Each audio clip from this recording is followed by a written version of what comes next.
Hello everyone. आत्ता नुकताच आंतरराष्ट्रीय महिला दिन इंटरनॅशनल वुमेन्स डे पार पडला. त्यानिमित्ताने महिलांच्या आरोग्याविषयी काही बोलूया. सर्वप्रथम कुटुंबातल्या स्त्रीचं आरोग्य जर उत्तम असेल तर पर्यायाने कुटुंबाचंही आरोग्य उत्तम राहतं. त्यासाठी आपल्याला काय करायला पाहिजे? सगळ्यात प्रथम रेग्युलर एक्सरसाइज म्हणजे आपण ज्याला नियमित व्यायाम म्हणतो, मग तो कोणत्याही प्रकारचा असेल, योगा असेल, वॉकिंग, जॉगिंग, तो नियमितपणे दररोज किमान 30 मिनिटे करायलाच हवा.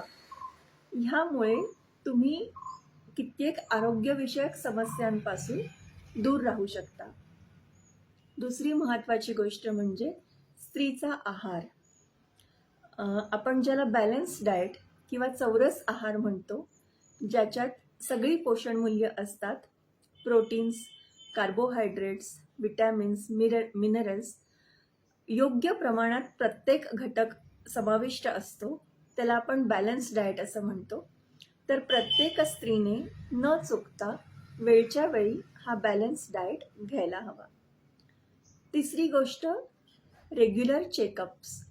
साधारण वयाच्या 40 नंतर काही आजार ठळकपणे आपल्याला दिसून येतात. त्यासाठी रेग्युलर चेकअप किंवा स्क्रीनिंग करत राहणं आवश्यक असतं. उदाहरणार्थ सर्वायकल कॅन्सरसाठी पॅप स्मिअर असतं, युटेराईन फायब्रॉईड असतात किंवा कॅन्सर्स असतात, त्यासाठी सोनोग्राफी करणं, ठराविक ब्लड टेस्ट करणं, मॅमोग्राफी करणं हे आवश्यक आहे. हे वेळीच केल्यामुळे वेळीच निदान होऊन कित्येक पुढच्या गोष्टी किंवा पुढच्या समस्या आपण टाळू शकतो किंवा आटोक्यात आणू शकतो. त्यानंतर स्त्रियांमध्ये आढळणारा सगळ्यात कॉमन आजार म्हणजे PCOS, पॉलिसिस्टिक ओव्हॅरियन सिंड्रोम ज्याला म्हणतो. ओव्हरीजमध्ये छोटे छोटे सिस्ट किंवा छोटे छोटे फुग्यासारखं निर्माण होतं, फॉर्म होतं आणि त्यामुळे इरेग्युलर पिरियड्स किंवा वजन वाढणं, चिडचिडेपणा इत्यादी त्रास सुरू होतात. त्यासाठी सगळ्यात महत्त्वाची गोष्ट म्हणजे जीवनशैलीत बदल करणं किंवा लाईफस्टाईल मॉडिफिकेशन्स करणं हे आवश्यक असतं. योग्य आहार, योग्य व्यायाम आणि जीवनशैलीतले बदल हे हा आजार बऱ्यापैकी नियंत्रणात ठेवू शकतात.